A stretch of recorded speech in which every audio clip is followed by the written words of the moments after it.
Finally Mumbai ഇന്ത്യൻസിന് ഒരു കളിയെങ്കിലും ജയിക്കാൻ പറ്റി. എൻ്റെ പൊന്നോ. അത് പറയുമ്പോൾ തന്നെ നമുക്ക് എന്താണെങ്കിലും ഇത്തവണ ഹോളിവുഡിനകത്ത് നമുക്ക് വേറെ കുറേ പുതിയ ന്യൂസിൻ്റെ അപ്ഡേറ്റ്സും കാര്യങ്ങളൊക്കെ കിട്ടിയിട്ടുണ്ട്. അതിൻ്റെ ഏറ്റവും വലിയൊരു എക്സാമ്പിൾ തന്നെയാണ് നമ്മൾ പലപ്പോഴും നമ്മൾ കേട്ടിട്ടുണ്ട്, പട്ടിയുടെ വാല് 12 കാലം കോഴിലിട്ടിനാലും അത് പിന്നെയും അതേപോലെ തന്നെ ഇരിക്കുള്ളൂ എന്നുള്ളൊരു കാര്യം. ഇത് എത്ര സംഭവിച്ചാലും മാർവൽ പഠിക്കില്ല എന്നുള്ള പല കാര്യങ്ങളും നമുക്ക് ഫെമിനിസത്തിനെ കുറിച്ചിട്ടുള്ള കാര്യങ്ങളെല്ലാം നമുക്ക് ഇത്തവണ നമുക്ക് സംസാരിക്കാനുള്ളത് തന്നെയാണ്.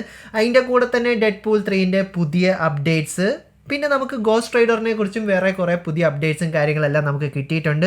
സോ ഇതെല്ലാം തന്നെയാണ് നമ്മൾ ഈ ആഴ്ച നോക്കാൻ പോണേ. അപ്പോൾ കൂടുതൽ കാര്യങ്ങൾ പറയുന്ന നമ്മുടെ സമയമൊന്നും ഞാൻ കളയുന്നില്ല. അപ്പോൾ നമുക്ക് നേരെ വീഡിയോയിലേക്ക് കിടക്കാം. സോ കഴിഞ്ഞ ആഴ്ചയിലെ വീഡിയോയിൽ ഞാൻ നിങ്ങളോട് ഓരോരുത്തരോട് ഒരു കാര്യം പറഞ്ഞിട്ടുണ്ടായിരുന്നു, സാം റാമി സ്പൈഡർമാൻ 4നെ കുറിച്ചിട്ട് എന്താണ് പുള്ളിക്കാൻ ആ ഒരു ഇൻ്റർവ്യൂവിനകത്ത് സംസാരിച്ച കാര്യങ്ങൾ എന്നുള്ള കാര്യങ്ങളെല്ലാം തന്നെ.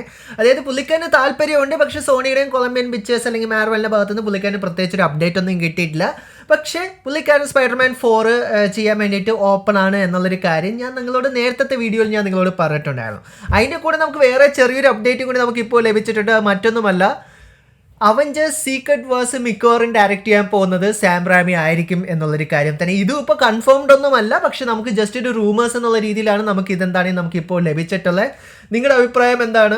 ഞാൻ പറയുകയാണെങ്കിൽ സാം റാമി വളരെ നല്ലൊരു ഡയറക്ടർ തന്നെയാണ്. പുള്ളിക്കാരന് കൊടുത്തിനെ പുള്ളിക്കാരൻ നന്നായിട്ട് ചെയ്യുമെന്ന് തന്നെയാണ് എനിക്ക് പേഴ്സണലി എനിക്ക് തോന്നിയിട്ടുള്ളത്.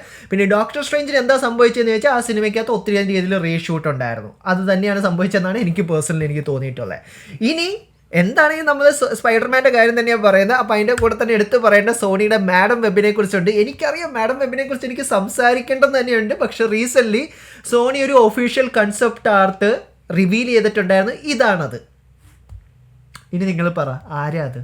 ഇതായിരുന്നു സത്യം പറഞ്ഞ സിനിമയ്ക്കകത്ത് നമ്മൾ കാണേണ്ടിയിരുന്ന ഒരു സീന്. അല്ലാതെ നമ്മൾ ശരിക്കും സിനിമയ്ക്കകത്ത് കണ്ടിട്ടുള്ള കുറേ തെക്ക് വടക്ക് ചാടി കളിക്കുന്ന സാധനങ്ങളൊന്നുമല്ല. ഇതായിരുന്നു നമ്മൾ സത്യം പറഞ്ഞ സിനിമയ്ക്കകത്ത് കാണേണ്ടിയിരുന്നത്. ഇനി പറഞ്ഞിട്ട് എന്താ കാര്യം? സോ അപ്പോൾ നമുക്കിനി സോണിയുടെ നിന്നും അതുകൂടാതെ തന്നെ മാർവലിൻ്റെ നിന്നും മാറി നമുക്ക് നേരെ ജെയിംസ് ഗണ്ണിൻ്റെ DC നമുക്ക് പോകാം. അതിന് താഴെ തന്നെ നമുക്കിപ്പോൾ മനസ്സിലാക്കാൻ കഴിഞ്ഞിട്ടുള്ള സൂപ്പർ ഗണ്ണിൻ്റെ പുതിയ സിനിമയായിട്ടുള്ള വുമൺ ഓഫ് ടുമാറോയുടെ പേര് മിക്കവാറും അവരത് ചേഞ്ച് ചെയ്യാൻ സാധ്യത വളരെ കൂടുതൽ തന്നെയാണ്. കാരണം നേരത്തെ നമ്മൾ കണ്ടിട്ടുണ്ടായിരുന്നു സൂപ്പർമാൻ ലെഗസിയുടെ പേര് അവർ കംപ്ലീറ്റ്ലി ചേഞ്ച് ചെയ്തിട്ട് സൂപ്പർമാൻ എന്നാക്കുന്നത് നമ്മൾ കണ്ടിട്ടുണ്ടായിരുന്നു. സോ നിങ്ങൾക്ക് ഏകദേശം നിങ്ങൾക്ക് ഊഹിക്കാം എന്തായിരിക്കും സൂപ്പർ ഗേൾ സിനിമയുടെ പേരെന്നുള്ളൊരു കാര്യം തന്നെ. സൂപ്പർ ഗേൾ അതാണ് അവരിടാൻ ഉദ്ദേശിക്കണമെന്നാണ് നമുക്കിപ്പോൾ മനസ്സിലാക്കാൻ കഴിഞ്ഞിട്ടുള്ളത് തന്നെ.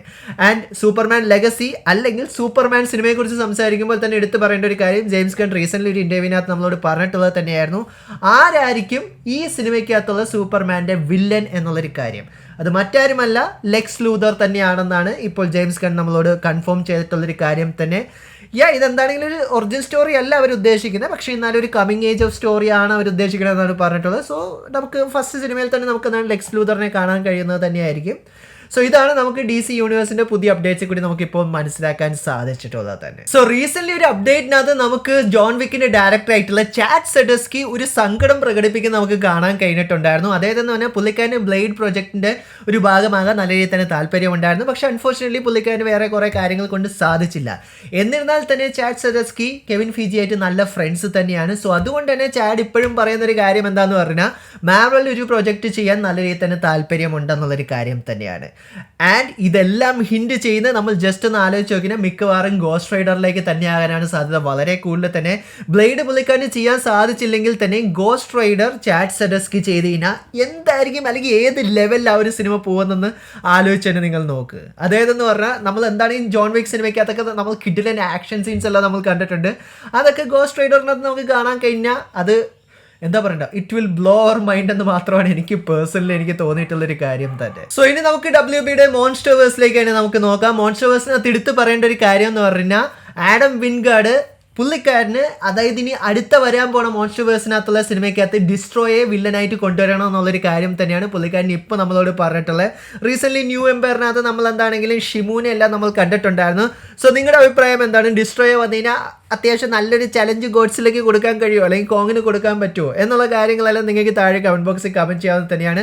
ഞാൻ എക്സൈറ്റഡ് തന്നെയാണ്, കാരണം അത് പണ്ട് പോലെ ഉള്ളൊരു ടോഹോ യൂണിവേഴ്സിലുള്ളൊരു മോൺസ്റ്റർ തന്നെയാണ്. സോ അതിനെ നമ്മുടെ ലെജൻഡറി പിക്ചേഴ്സ് എങ്ങനെ ചെയ്യുന്നുള്ളൊരു കാര്യം കാണാൻ ഞാൻ നല്ല തന്നെ എക്സൈറ്റഡ് തന്നെയാണ്. അതിൻ്റെ കൂടെ തന്നെ എടുത്ത് പറയേണ്ട ഒരു കാര്യം എന്താണെന്ന് ചോദിച്ചു കഴിഞ്ഞാൽ ആമസോൺ പ്രൈമിൻ്റെ ഇൻവിൻസിബിൾ എന്ന് പറഞ്ഞിട്ടുണ്ടായിരുന്ന ആ ഒരു ആനിമേറ്റഡ് സീരീസ് ഫൈനലി സീസൺ 2 നിങ്ങൾക്ക് ഇപ്പോൾ എല്ലാ എപ്പിസോഡും നിങ്ങൾക്ക് കാണാൻ തന്നെയാണ്. സീസൺ ഫിനാലെ കഴിഞ്ഞ ദിവസം സംഭവിച്ചിട്ടുണ്ടായിരുന്നു. ആൻഡ് സീസൺ 1 പോലെ തന്നെ അവർക്ക് നന്നായിട്ട് ചെയ്യാൻ സാധിച്ചതായിട്ടാണ് എനിക്കും പേഴ്സണലി എനിക്ക് തോന്നിയിട്ടുണ്ടായിരുന്നത്. ആൻഡ് സീസൺ 3 അതിൻ്റെ ഡയറക്ടർ പറഞ്ഞിട്ടുള്ള നമ്മളോട് സീസൺ 3 ഇതിനേക്കാളും എപ്പിക് ആയിരിക്കും എന്നുള്ളൊരു കാര്യം തന്നെയാണ് നമുക്കിപ്പോൾ മനസ്സിലാക്കാൻ കഴിഞ്ഞിട്ടുള്ളത്. സോ നിങ്ങൾ കണ്ടോ ഇൻവിൻസിബിളിൻ്റെ സീസൺ 2 ഇല്ലയോ എന്നുള്ള കാര്യങ്ങളെല്ലാം നിങ്ങൾക്ക് കമൻറ്റ് ബോക്സിൽ കമൻറ്റ് ചെയ്യാൻ തന്നെയാണ്. നിങ്ങൾക്ക് വേറെ എന്തെങ്കിലും അതിനെക്കുറിച്ച് എന്തെങ്കിലും കാര്യം അറിയണമെങ്കിൽ നമ്മൾ അതിൻ്റെ ഇൻഡിവിജ്വൽ റിവ്യൂ ചെയ്തിട്ടുണ്ട്. അത് ഞാൻ ഇവിടെ എവിടെയെങ്കിലും മെൻഷൻ ചെയ്തേക്കാം. സോ നിങ്ങൾക്ക് കണ്ടു നോക്കാവുന്നത് തന്നെയാണ്. അത് പറയുമ്പോൾ തന്നെ എടുത്ത് പറയേണ്ട മാർവൽ ഇപ്പം അടുത്തിടെ ചെയ്തിട്ടുള്ള വലിയ നല്ലൊരു കാര്യം എന്താ എന്ന് ചോദിച്ചു കഴിഞ്ഞാൽ ആനിമേറ്റഡ് സീരീസ് ആയിട്ടുള്ള എക്സ്മാൻ 97 അത് അവർ റിന്യൂ ചെയ്തിട്ടുണ്ടായിരുന്നു. അതായത് അത് അവർ റിവ്യൂ ചെയ്തിട്ടുണ്ടായിരുന്നു. റിവ്യൂ അല്ലല്ലോ അതിന് പറയുന്നത്, റിവൈവ് ചെയ്തിട്ടുണ്ടായിരുന്നു. സത്യം തന്നെ റിന്യൂ അല്ല, റിവ്യൂ അല്ല, റിവൈവ് അവർ ചെയ്തിട്ടുണ്ടായിരുന്നു റീസെൻ്റ്ലി. ആൻഡ് മാർവൽ ഇപ്പോൾ ഉദ്ദേശിക്കുന്ന ഇതേപോലെ നമ്മൾ പണ്ട് 90s കണ്ടിട്ടുണ്ടായിരുന്ന മാർവലിൻ്റെ ആനിമേറ്റഡ് സീരീസ് എല്ലാം അവർ റിവൈവ് ചെയ്യുമെന്നുള്ളൊരു കാര്യമാണ് നമുക്ക് മനസ്സിലാക്കാൻ കഴിഞ്ഞിട്ടുള്ളത് തന്നെ. ഇത് നല്ലൊരു step in the right direction ആയിട്ടാണ് എനിക്ക് പേഴ്സണലി എനിക്ക് തോന്നിയത്. നിങ്ങൾക്ക് ഏത് മാർവലിൻ്റെ 90s ആനിമേറ്റഡ് സീരീസ് കാണാനാണ് നിങ്ങൾക്ക് താല്പര്യം എന്നുള്ള കാര്യം നിങ്ങൾക്ക് കമൻറ്റ് ബോക്സിൽ കമൻറ്റ് ചെയ്യാൻ തന്നെയാണ്. എന്നോട് ചോദിക്കണമെങ്കിൽ സ്പെക്ടാക്കുലർ സ്പൈഡർമാൻ അല്ലാതെ വേറെ ഒന്നും ഞാൻ പറയില്ല. സോ നമുക്ക് എന്തായാലും നമുക്ക് പ്രതീക്ഷിക്കാം. സോ അതുപോലെ തന്നെ നമ്മൾ ഓരോരുത്തരും എക്സൈറ്റഡ് ആയിട്ടുള്ള ഡെഡ്പൂളിന്റെ ബോൺ അഗൈൻ എന്ന് പറഞ്ഞിട്ടുള്ള സീരീസിന്റെ ഫിലിമിങ് തീർന്നു എന്നുള്ളൊരു സന്തോഷ വാർത്തയാണ് നിങ്ങളെ ഓരോരുത്തരെയും അറിയിക്കുക തന്നെയാണ്. സോ നമുക്ക് എന്താണെങ്കിലും ഇനിയിപ്പോൾ ആ ഒരു സീരീസ് പോസ്റ്റ് പ്രൊഡക്ഷനിലേക്ക് പോയിക്കൊണ്ടിരിക്കുക തന്നെയാണ്. സോ നമുക്ക് എന്താണെങ്കിൽ അടുത്ത് തന്നെ നമുക്ക് ലഭിക്കുന്നത് തന്നെയായിരിക്കും എന്നുള്ളൊരു കാര്യം തന്നെയാണ് അടുത്തൊരു അപ്ഡേറ്റ്. ആൻഡ് അതുകൂടാതെ തന്നെ നമുക്ക് മറ്റൊരു കാര്യം പണിഷറിനെ കുറിച്ച് നമുക്ക് മനസ്സിലാക്കാൻ കഴിഞ്ഞിട്ടുണ്ട്. ഈ ഒരു സീരീസിനകത്തുള്ള കോപ്സ് എല്ലാവരും പോലീസുകാരൊക്കെ കറപ്റ്റഡ് ആയിട്ടുള്ള പോലീസുകാരായിരിക്കും. സോ അവരെ പണിഷ് ചെയ്യാനായിരിക്കും പണിഷർ വരുന്നത് എന്നുള്ള കാര്യങ്ങളെല്ലാമാണ് നമുക്ക് ജസ്റ്റ് ചെറിയൊരു അപ്ഡേറ്റ് നമുക്ക് ഇതിനെക്കുറിച്ച് നമുക്ക് ലഭിച്ചുള്ളത്. ഇനി നമുക്ക് നേരെ ഡെഡ്പൂൾ 3യെ കുറിച്ച് തന്നെ നമുക്ക് സംസാരിക്കാം. യെസ്, ഡെഡ്പൂൾ ആൻഡ് വൂൾവറിൻ എന്ന് പറഞ്ഞ സിനിമ ജപ്പാനിൽ റിലീസ് ചെയ്യാൻ പോകുന്നത് PG-15 നമുക്ക് കിട്ടാൻ പോകുന്നത് R-rated അല്ലെങ്കിൽ അഡൾട്ട് ഓറിയൻറ്റഡ് ആയിട്ടായിരിക്കും നമുക്ക് കിട്ടുന്നത്. പക്ഷേ ജപ്പാനിൽ ഒത്തിരിയധികം ലിമിറ്റേഷൻസും കാര്യങ്ങളും എല്ലാം ഉള്ളത് കൊണ്ട് തന്നെ അവരെന്താണ് ഈ PG-15 പക്ഷേ എനിക്ക് തോന്നുന്നു അത്ര ഇൻറ്റൻസീവ് ആയിട്ട് ബ്ലഡ് ആൻഡ് ഗോർ അവർ കാണിക്കില്ല. അതല്ലെങ്കിൽ നമുക്കറിയാം ജപ്പാനിൽ നമ്മൾ പല സാധനങ്ങൾ കാണുമ്പോഴേ അവർ ബ്ലർ ചെയ്താണ് കാണിക്കുന്നത്. ചിലപ്പോൾ അങ്ങനെയായിരിക്കും അവർ കാണിക്കാൻ ഉദ്ദേശിച്ചിട്ടുള്ളത്. അത് സിനിമ നീങ്ങുമ്പോഴേ നമുക്ക് മനസ്സിലാക്കാൻ പറ്റുള്ളൂ.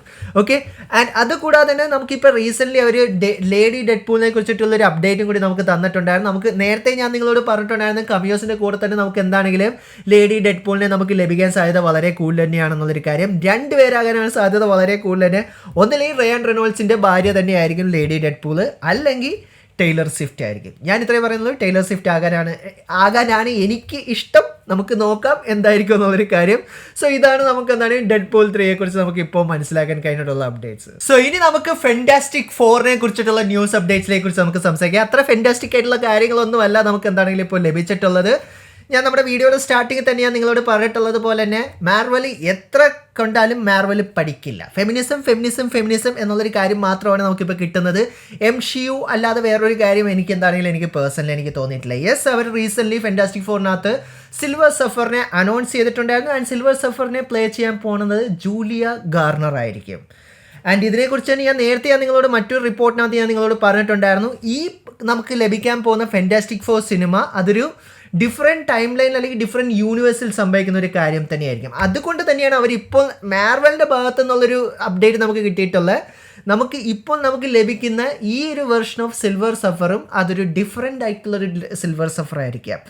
അവർക്ക് എത്രത്തോളം എക്സ്ക്യൂസ് വേണമെങ്കിലും അവർക്ക് പറയാം. അതായത് സിൽവർ സഫറിനെ പോലുള്ളൊരു ക്യാരക്ടറിനെ ഒരു പെണ്ണിനെ വെച്ച് കാസ്റ്റ് ചെയ്തിട്ട് ആൻഡ് അതിനെക്കുറിച്ചിട്ടുള്ള അവരുടെ എക്സ്പ്ലനേഷൻ എന്താണെന്ന് ചോദിച്ചു കഴിഞ്ഞാൽ നമ്മൾ കോമിക്സിലേക്ക് നോക്കിക്കഴിഞ്ഞാൽ നമുക്ക് മനസ്സിലാക്കാൻ സാധിച്ചിട്ടുള്ള ഒരു കാര്യം തന്നെയാണ്. സിൽവർ സഫറിൻ്റെ ഒറിജിനൽ നെയിം നോറിൻ ഡ്രാഡ് എന്ന് തന്നെയാണ്.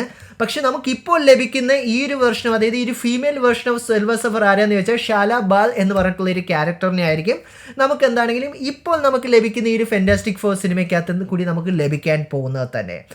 ആൻഡ് അവരുടെ എക്സ്പ്ലനേഷൻ എന്താണെന്ന് വെച്ചാൽ ഞാൻ നേരത്തെ പറഞ്ഞത് തന്നെയാണ് അവരുടെ എക്സ്പ്ലനേഷൻ. കാരണം ഇതൊരു ഡിഫറെൻറ്റ് യൂണിവേഴ്സിൽ സംഭവിക്കുന്ന ഒരു സിനിമ തന്നെയാണ്. അതുകൊണ്ട് തന്നെ ഇതൊരു ഡിഫറെൻറ്റ് വേർഷൻ ഓഫ് സിൽവർ സഫറിനെ ആയിരിക്കും നമുക്ക് ഈ ഒരു സിനിമയിൽ കിട്ടാൻ പോകണേ എന്നുള്ളൊരു കാര്യം. പക്ഷേ ഇപ്പോഴും ഞാനൊരു കാര്യം പറയാം. ഇതിന് മുമ്പ് 20th Century Foxൻ്റെ ഭാഗത്ത് നമുക്ക് ലഭിച്ചിട്ടുള്ള Fantastic 4 Rise of silver Surfer അവർ ഇതിനേക്കാൾ നന്നായിട്ട് അറ്റ്ലീസ്റ്റ് സിൽവർ സഫറിനെ അവർ ചെയ്തിട്ടുണ്ടായിരുന്നു. ഗലാക്ടസിനെ ചെയ്തു എന്ന് ഞാൻ ഒരിക്കലും പറയില്ല, അത് വൻ ദുരന്തം തന്നെയായിരുന്നു. പക്ഷെ എന്നാലും സിൽവർ സഫറിൻ്റെ ക്യാരക്ടറിനെ അവർ പൊളിച്ചടുക്കിയിട്ടുള്ളത് തന്നെയായിട്ടാണ് എനിക്ക് തോന്നിയിട്ടുള്ളത്. സോ മാർവലിൻ്റെ ഈ ഒരു അതായത് ഒരു ഫീമെയിൽ വേർഷൻ ഓഫ് സിൽവർ സഫറിനെ കുറിച്ചിട്ടുള്ള നിങ്ങളുടെ അഭിപ്രായം എന്താണെന്നുള്ള കാര്യങ്ങൾ നിങ്ങൾക്ക് കമൻറ്റ് ബോക്സിൽ കമൻറ്റ് ചെയ്യാൻ തന്നെയാണ്. എത്ര പറഞ്ഞാലും പഠിക്കില്ല. നമ്മൾ ഇതിനു വേണ്ടി ഒരു ഡെഡിക്കേറ്റഡ് വീഡിയോ നമ്മൾ ഇതിനു മുമ്പ് ചെയ്തിട്ടുണ്ടായിരുന്നു. അതായത് ഈ ഫെമിനിസത്തിനെ കുറിച്ച് നമ്മൾ ഹോളിവുഡിലേക്ക് നോക്കി കഴിഞ്ഞാൽ ജസ്റ്റ് സൂപ്പർ ഹീറോ ജോണറിൽ മാത്രമല്ല എല്ലായിടത്തും നമുക്ക് കാണാൻ കഴിയുന്നത് ഫെമിനിസത്തിനെ ഇങ്ങനെ ഇട്ട് എന്താ പറയുക ഇങ്ങനെ ഇട്ട് പുകഴ്ത്തിക്കൊണ്ട് വരുന്ന ഒരു കാര്യം തന്നെയാണ്. സോ നിങ്ങൾ കണ്ടിട്ടില്ലെങ്കിൽ ആ ഒരു വീഡിയോ ഞാനിവിടെ മെൻഷൻ ചെയ്തേക്കാം. സോ നിങ്ങൾക്ക് കണ്ടു നോക്കാവുന്നത് തന്നെയാണ്. സോ ഇത്രയും കാര്യങ്ങൾ തന്നെയാണ് നമുക്ക് എന്താണെങ്കിലും ഈ ആഴ്ചയിൽ നമുക്ക് ലഭിച്ചിട്ടുള്ള ന്യൂസും അപ്ഡേറ്റ്സും കാര്യങ്ങളെല്ലാം തന്നെ. ചൂടിടാ അല്ല പുഷ്പാടാന്ന് പോലും എനിക്ക് പറയാൻ പറ്റില്ല. എന്തൊരു ശോകം. സോ നിങ്ങളുടെ അഭിപ്രായങ്ങളെല്ലാം നിങ്ങൾക്ക് താഴെ കമൻറ്റ് ബോക്സിൽ കമൻറ്റ് ചെയ്യാവുന്ന തന്നെയാണ്. വീഡിയോ ഇഷ്ടപ്പെട്ടാൽ നിങ്ങൾക്ക് ലൈക്കും ഷെയറും ഒക്കെ ചെയ്യാവുന്നത് തന്നെയാണ്. So once again thank you so much for watching this video guys. So stay safe guys, stay awesome. See you guys next episode.